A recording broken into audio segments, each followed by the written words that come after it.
Hello dear friends, welcome again to my channel. It's me Teacher D. Ni mwendelezo wa kupeana update za nafasi za ajira au tangazo la kuitwa kazini, especially ajira za walimu na kada ya afya. Kumekuwa na mfululizo wa matangazo haya, yamekuwa yakitoka karibia kila siku. Kwa hiyo ni vyema kama ni miongoni mwa watu ambao umeomba nafasi hizi, kuendelea kuwa unatembelea hizi page kwa ajili ya kupata update. Tangazo linasema limetoka tarehe 14 mwezi wa 3 2025 kwamba tangazo la kuitwa kazini lenye kumbukumbu namba ambayo inasomeka hapo kwamba katibu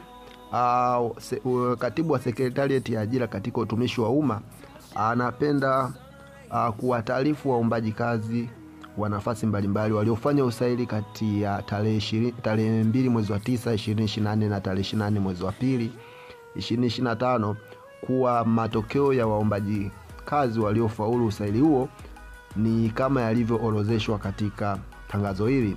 Orodha ya majina haya pia imejumuisha baadhi ya wasailiwa waliokuwa kwenye kanzidata, yani database, kwa kada mbalimbali ambapo wamepangiwa vituo vya kazi baada ya nafasi kupatikana. Sasa anaendelea kusisitiza kwamba waombaji waliofaulu usaili wanatakiwa kuchukua barua za kupangiwa kituo cha kazi katika ofisi za Secretariat ya ajira katika utumishi wa umma zilizopo katika Chuo Kikuu cha Dodoma, yani UDOM, kwenye majengo ya Daktari Asha Rose Migiro, masijara ya wazi ndani ya siku 7 kutoka tarehe ya tangazo. Hii ni baada ya hapo barua ambazo zitachukuliwa wahusika zitatumwa kupitia anwani zao za posta.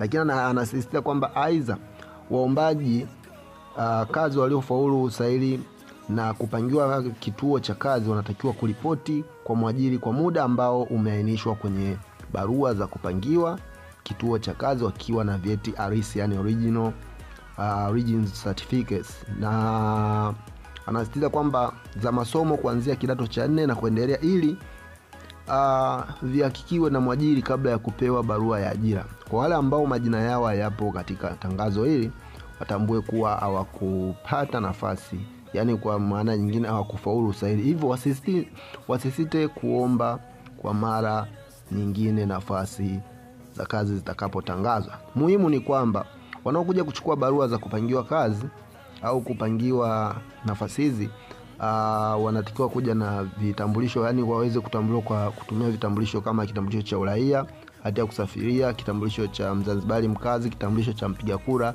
na leseni ya udereva. Kwa hiyo hilo ndo tangazo, lakini ifuatayo ndio orodha sasa ya watu ambao wameitwa au wameitwa kazini. Nilipofuatilia hili tangazo nimegundua watu walioitwa kazini ya sasa ni kada mbili hapa, ni kada ya ualimu lakini pia na kada ya afya.